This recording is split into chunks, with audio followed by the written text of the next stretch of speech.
I, 25F, lost my father a year ago.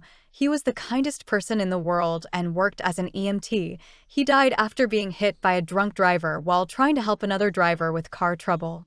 He was my hero and a huge part of my life. He became a widower father to me when I was 7, and he was the best dad anybody could ever ask for. To honor his memory, I keep a small shrine in our living room with his photo, some of his belongings, and a few of his favorite things along with his urn. It brings me comfort and helps me feel like he's still with me. My husband, 30M, has always been supportive of this, but his parents, both in their 60s, have never understood. They think it's morbid and unhealthy to keep such a display. They've made their opinions known multiple times, but I've always brushed it off, explaining it helps me cope. This past weekend, my in-laws came to visit. From the moment they arrived, they were making snide comments about the shrine. My mother-in-law said, "It's time to let go of the past," and my father-in-law chimed in with, "It's not good for your mental health to live in a museum of grief." I told them, firmly but politely, that the shrine stays and it's not up for discussion. Things escalated quickly. When I left the room to take a phone call, they decided to take matters into their own hands. I walked back in to find them packing away my father's things into a box. I was livid. I told them to stop immediately and put everything back. They refused, saying they were helping me move on. I lost it. I yelled at them to get out of my house.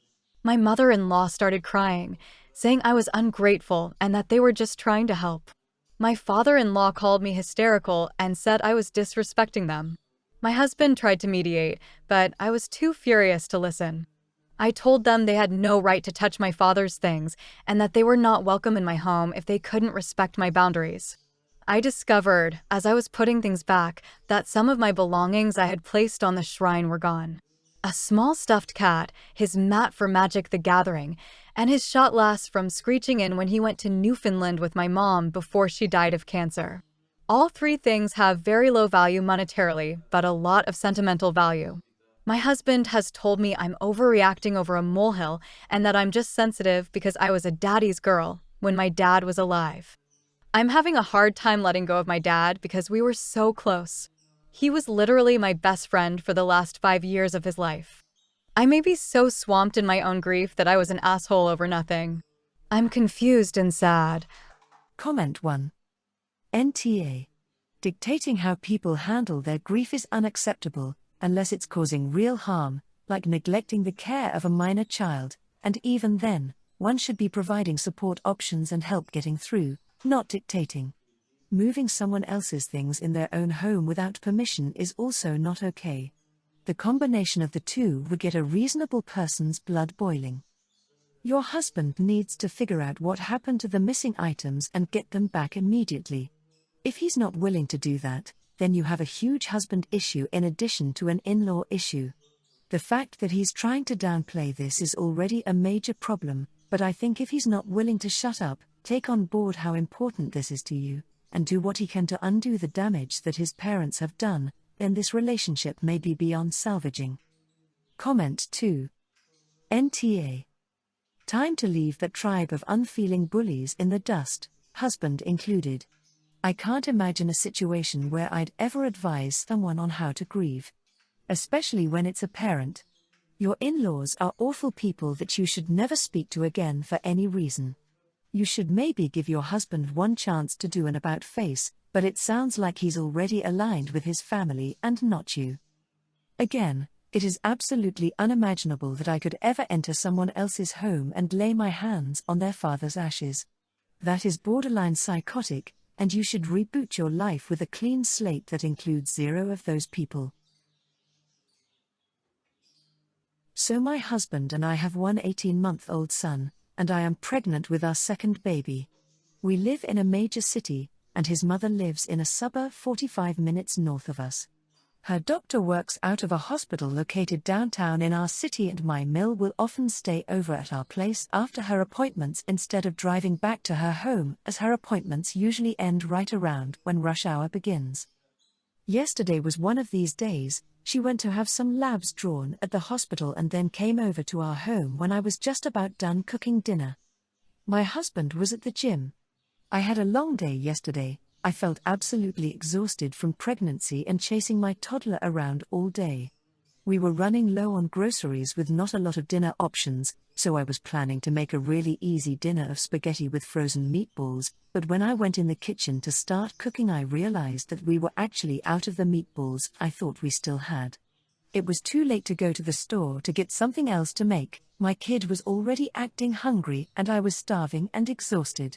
So I just thought, well, I guess we don't need to have protein with every single meal, and made the pasta without meatballs. When my Mill saw me putting my son in his seat and serving him his food, she said, "Just pasta?" And I said, "Oh yeah, I totally forgot I used up all our frozen meatballs until I was already cooking, so it's a meatless dinner night."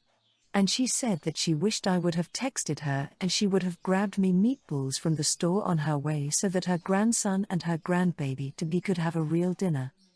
This really irked me, as his meal was a real dinner and it's not like I don't serve him protein. He had protein with breakfast and lunch yesterday.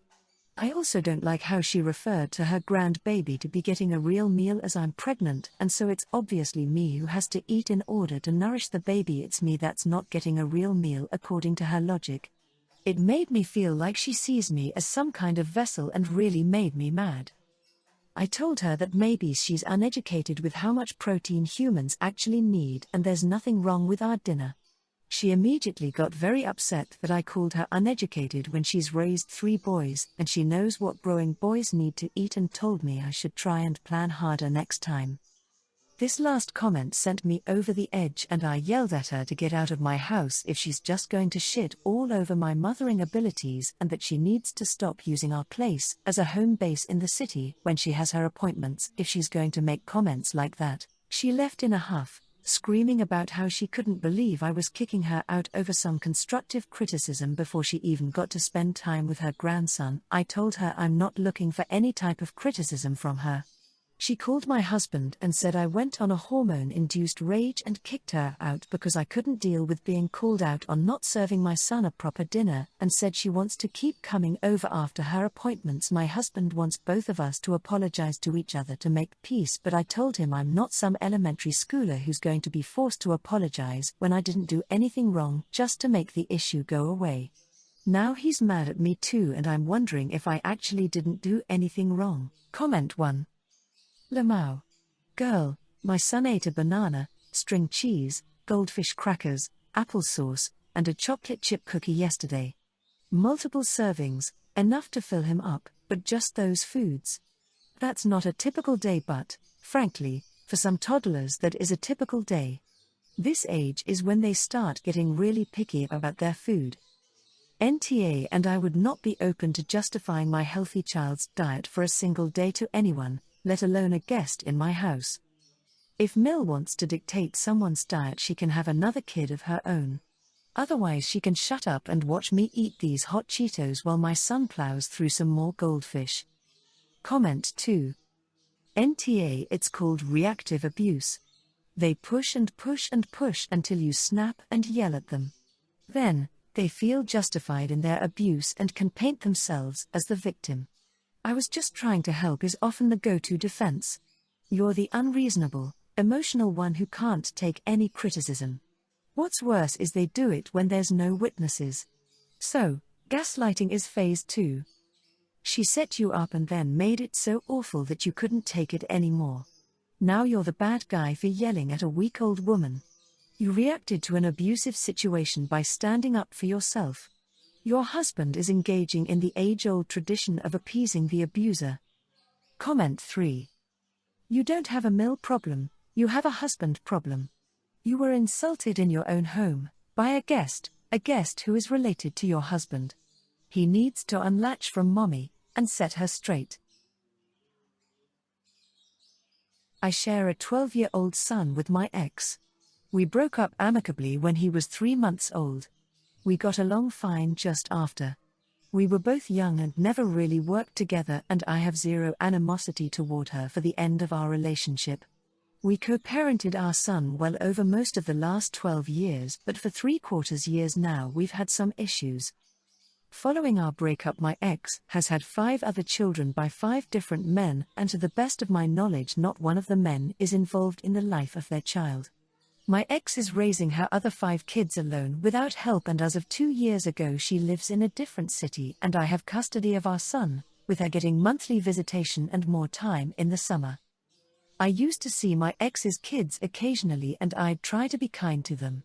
But the more kids she had, the more she would ask for me to help with them, and I put a boundary down because I did not want to encourage her to keep having more children and to rely on me for financial or childcare assistance. It started with her wanting money for her kids' birthdays or a medical appointment and turned into requests for me to take kids overnight or for me to babysit for her. She was made homeless 2 years ago after her former landlord sold the house she was renting and the new owner did not intend to continue renting it out. She left it too late to make other plans, and when she was made homeless, I was awarded temporary custody of our son, which turned to full custody once she moved to a different city. Now my ex is asking me to babysit her kids during the day now that school's out, and I told her no. My reasons are as follows: it's a 3-hour drive from her to me and I don't believe she's going to make that drive to and from here every day to pick up the kids, which means I would end up with her kids overnight. She also expects this for free, which is another reason. And finally, she is pregnant again, so doing this now only adds to the concern about her leaning on me to be a father to the kids she had with other men. When I said no, we had a fight over this, and she told me to think of it as showing my son how to be a kind and caring person and giving her kids the chance to see him more than they do. She told me I need to man up and help her as the father of her first kid. And she laid a huge guilt trip on me, which I think has made me question my no now. Comment 1. NTA.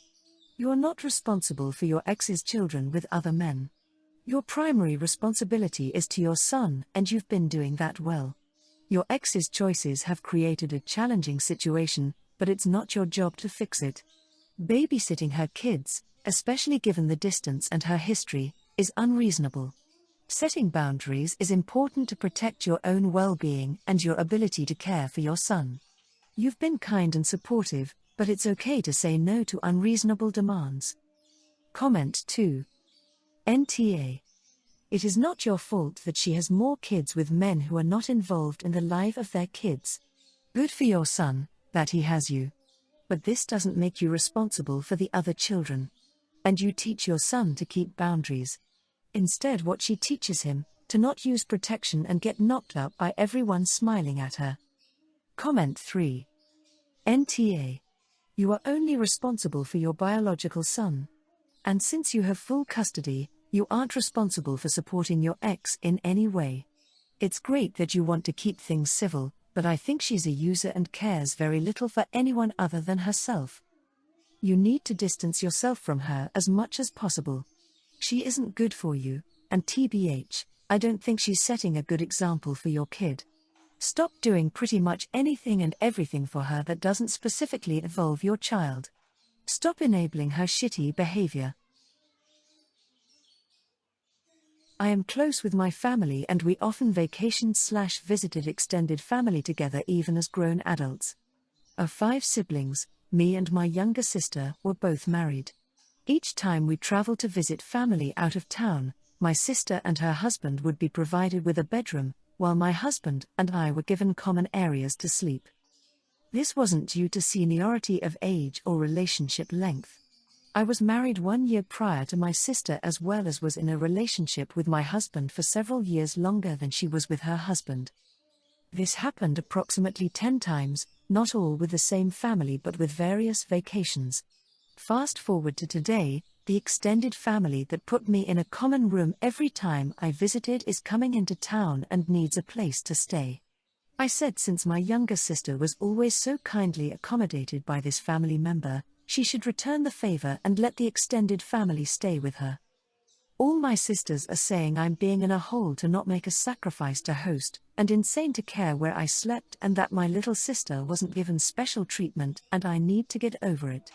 The only reason I've ever been given, beyond I don't remember, is that no one liked my sister's husband and they wanted him to stay in a room where they didn't have to hang out with him. To clarify, My younger sister now has 5 kids, and all my siblings think it would be easier on everyone if I let the extended family stay at my house and in my bedroom, and I just couch surf at my sister's while the extended family was in town. I am admittedly against this because I resent this family member for how she treated me like I was less important or deserving of privacy, and also I don't want to give up my house for 2 weeks, especially because I work remote 2 days a week. But mostly it's about the past if I'm being honest. Comment 1. This is crazy. They expect you to leave your home for 2 weeks so that they can stay? After treating you and your husband like second-class citizens. And you are supposed to get over it and make it easier for everyone? I can't believe the entitlement. They will continue to manipulate and guilt you, so you need to stop being a doormat and stand up for yourself. You are NTA, but you will be if you let them push you out of your house. Comment 2. NTA. Just say no. It's insane for family to think that you should move out of your bedroom so extended family can stay in your room and you can couch surf. They haven't done that for you. You don't have to get over anything. This family member can stay on your sister's couch. Or even on a blow-up mattress at your place. But absolutely not to staying in your bedroom.